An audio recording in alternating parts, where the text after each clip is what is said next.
Halo para pendengar podcast, selamat datang di episode pertama dari JW Podcast. Dalam sesi podcast kali ini, yang akan membahas topik menarik seputar psikologi keuangan. Kita akan membongkar mengapa kita sering kali boros dan bagaimana kita dapat menghentikannya. Saya yakin topik ini sangat relevan dalam kehidupan sehari-hari. Dan semoga setelah mendengarkan podcast ini, kita semua dapat mengambil langkah-langkah untuk mengelola keuangan dengan lebih bijak.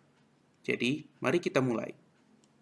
Dalam masyarakat modern yang serba cepat, keuangan pribadi dan gaya hidup menjadi dua aspek yang sangat penting.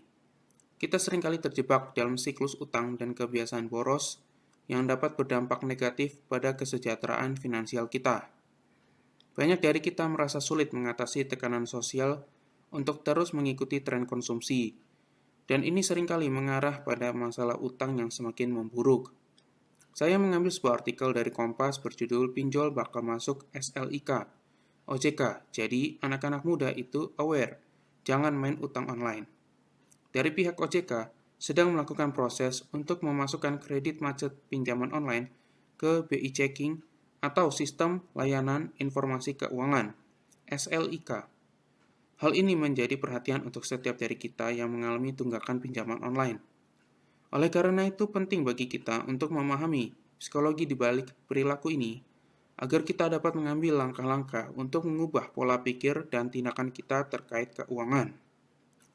Masalah yang dibahas dalam podcast ini adalah mengapa kita cenderung boros dan terjerat dalam pola perilaku utang yang tidak sehat. Fenomena ini memiliki akar yang mendalam dalam psikologi kita terhadap uang dan kepemilikan. Pertama, kita akan membahas mengapa perasaan pemenuhan dan efek tertunda berkontribusi pada kecenderungan kita untuk membelanjakan uang dengan impulsif. Kedua, masalah utama dalam podcast ini adalah bagaimana mengatasi pola boros dan mengelola utang dengan lebih bijak. Solusi praktis, seperti membuat anggaran dan menghindari pembelian impulsif, akan dijelaskan untuk membantu pendengar mengambil kendali atas keuangan pribadi mereka. Di samping itu, penting untuk membangun hubungan yang lebih positif dengan uang dan mengenali emosi terkait uang yang dapat mempengaruhi keputusan keuangan kita. Podcast ini bertujuan untuk memberikan wawasan dan strategi kepada para pendengar agar mereka dapat mengambil langkah-langkah konkret menuju kebebasan finansial dan kehidupan yang lebih sejahtera secara finansial. Bagian pertama, psikologi di balik utang. Boros dan utang adalah dua hal yang seringkali terkait erat dalam kehidupan modern. Namun, mengapa kita seringkali terjebak dalam pola perilaku ini? Ini berhubungan dengan psikologi kita terhadap uang dan konsep kepemilikan. Pertama, perasaan pemenuhan. Salah satu alasan mengapa kita sering boros adalah karena perasaan pemenuhan yang didapat dari barang atau layanan yang kita beli.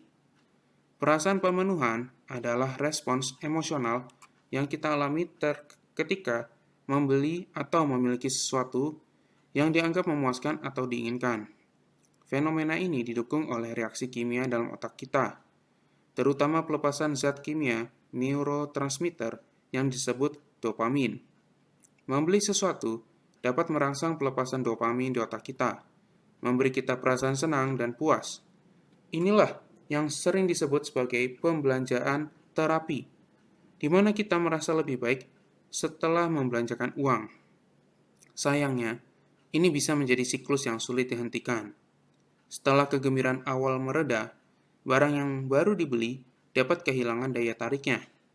Ini adalah salah satu faktor mengapa kita seringkali terjebak dalam siklus membeli yang tidak pernah berakhir. Untuk mencari kembali perasaan bahagia dan puas, kita mungkin merasa perlu untuk terus membeli barang-barang baru. Fenomena ini terkait dengan kecenderungan pembelanjaan terapi, di mana kita menggunakan pembelian untuk meredakan stres, kecemasan, atau bahkan rasa bosan. Yang kedua, efek tertunda.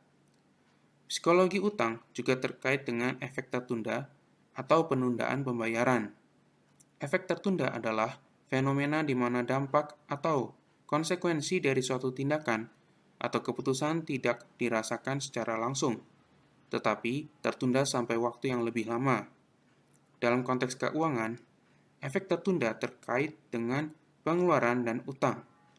Ketika kita membeli sesuatu dengan kredit atau utang, kita merasakan manfaatnya segera, sementara dampak finansialnya baru kita rasakan kemudian. Ini dapat mengaburkan persepsi kita tentang seberapa mahal sesuatu sebenarnya, karena kita lebih fokus pada kepuasan instan. Efek tertunda ini dapat mempengaruhi persepsi kita tentang nilai uang dan biaya sebenarnya dari pembelian.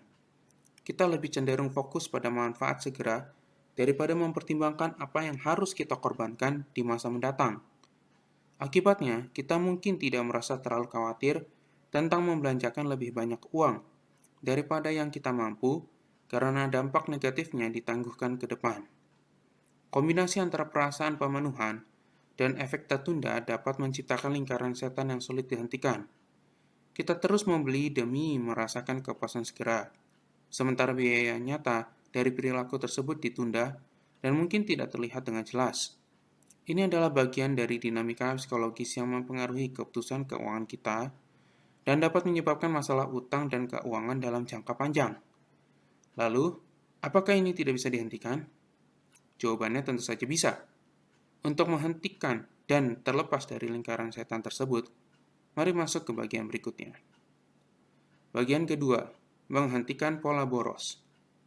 Sekarang kita akan membahas langkah-langkah praktis untuk menghentikan pola boros dan mengelola utang dengan lebih bijak. Yang pertama, buat anggaran.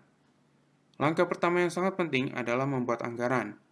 Ini membantu kita memahami penghasilan dan pengeluaran kita dengan jelas. Dengan memiliki gambaran yang jelas, kita dapat mengidentifikasi area di mana kita dapat mengurangi pengeluaran dan mengalokasikan lebih banyak uang untuk membayar utang. Berikut langkah-langkah untuk membuat anggaran yang efektif. Catat semua pendapatan. Mulailah dengan mencatat semua sumber pendapatan Anda, termasuk gaji, pendapatan sampingan, dan lain-lain. Identifikasi pengeluaran tetap.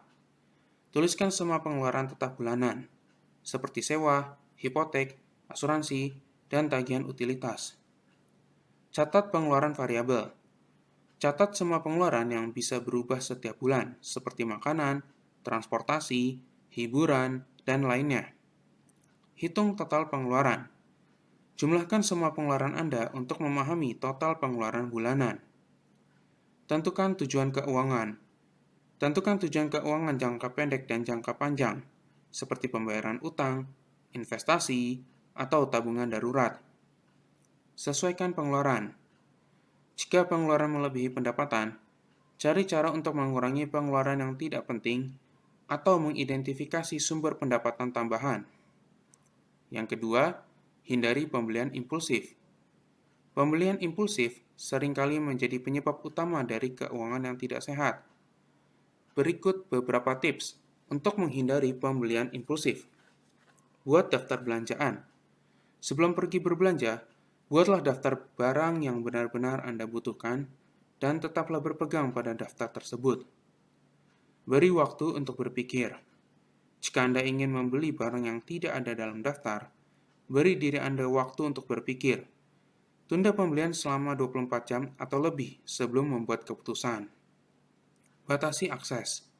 Hindari aplikasi belanja online atau hindari toko-toko di mana Anda cenderung melakukan pembelian impulsif. Ingat tujuan keuangan. Ingatkan diri Anda tentang tujuan keuangan Anda setiap kali Anda ingin melakukan pembelian yang tidak direncanakan.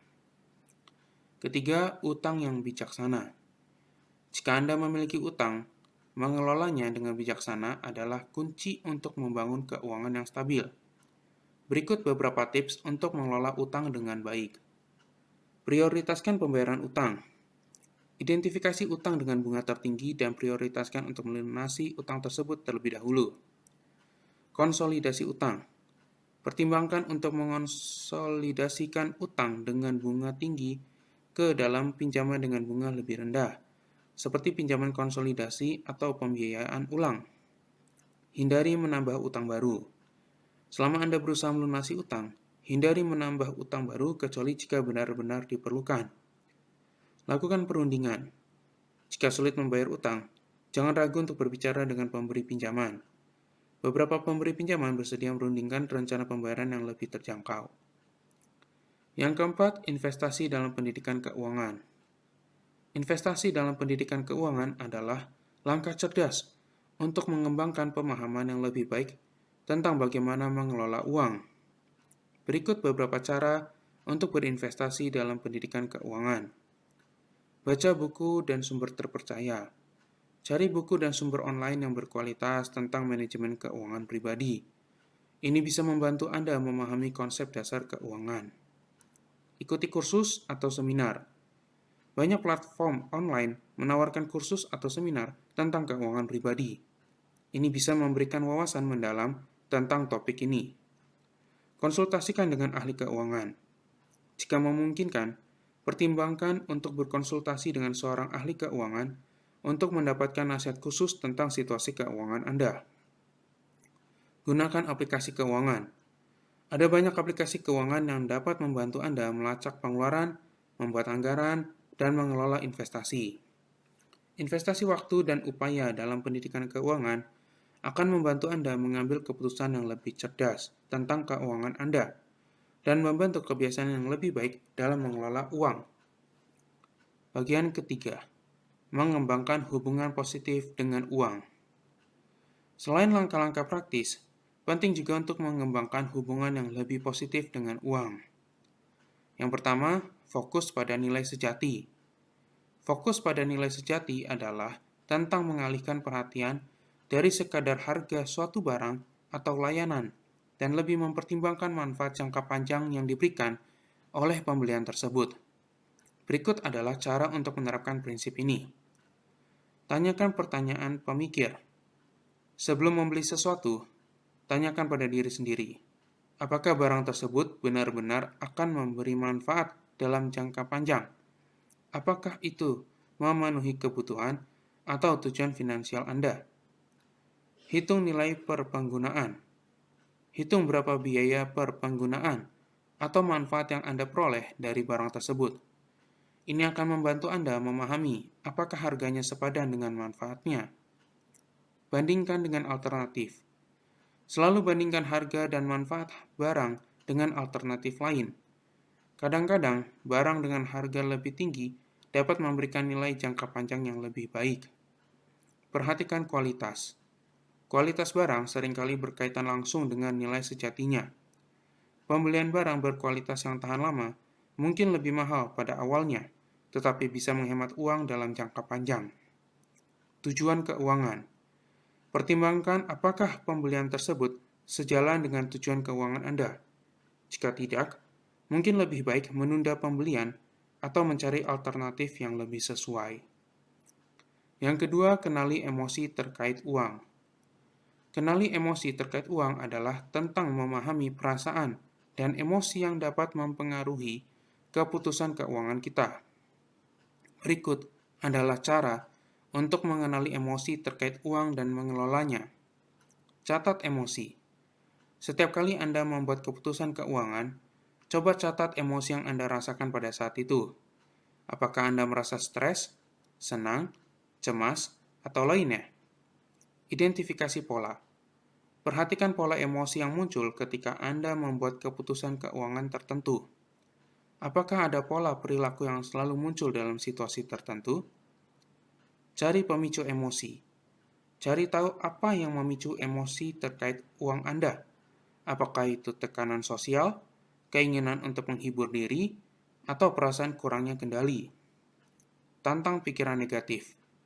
Jika emosi negatif mengarah pada pembelian impulsif atau keputusan finansial yang tidak bijaksana, coba tantang pikiran negatif tersebut. Pertanyakan, apakah keputusan tersebut benar-benar akan membantu memecahkan masalah atau hanya meredakan emosi sesaat? Cari alternatif positif. Temukan cara-cara alternatif untuk mengatasi emosi negatif tanpa harus menghabiskan uang. Misalnya mencari hobi atau aktivitas yang menghilangkan stres tanpa harus belanja. Dengan mengenali emosi terkait uang dan mengambil langkah-langkah untuk mengelolanya, Anda dapat menghindari pengambilan keputusan finansial yang didorong oleh emosi sesaat dan lebih fokus pada langkah-langkah yang mendukung tujuan keuangan jangka panjang Anda. Dalam episode ini, kita telah menjelajahi psikologi utang dan mengapa kita sering kali terjebak dalam pola perilaku boros. Namun dengan kesadaran dan langkah-langkah praktis, kita semua dapat mengubah cara kita mengelola keuangan pribadi. Ingatlah bahwa tujuan akhirnya adalah kebebasan finansial dan kebahagiaan jangka panjang. Terima kasih telah bergabung dan dengarkan podcast kami. Kami berharap Anda memiliki wawasan berharga untuk diterapkan dalam kehidupan sehari-hari Anda. Sampai jumpa di episode berikutnya. Halo para pendengar podcast, selamat datang di episode